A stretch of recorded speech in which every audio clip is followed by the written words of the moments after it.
Hello बच्चों, let's see the question. Which of the following differentiate into embryo? Option A morula, option B zygote, and option C trophoblast, and option D is inner cell mass. Let's see.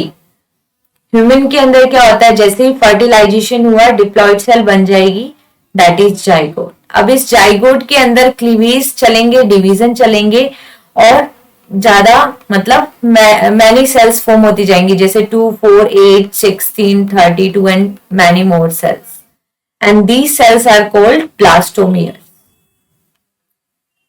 अब zygote के बाद जो structure form होती है 8 to 16 cell की, that is called 8 to 16 cell structure is called morula.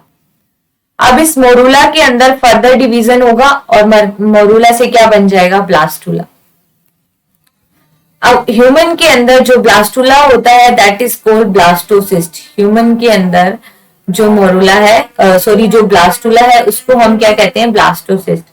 Blastocyst की structure देखते हैं.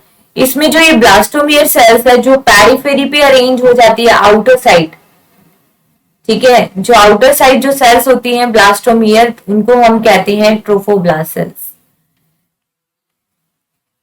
ये होती हैं जो cells, these are the trophoblast cells. और जो इनर साइड जो सेल्स प्रेजेंट होती है that is the called embryo sales.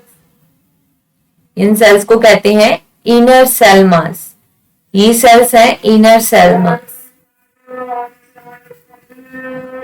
ये जो ट्रोफोब्लास्ट सेल्स होती है पेरिफेरी पे और जो इनसाइड सेल्स होती है वो होती है इनर सेल मास.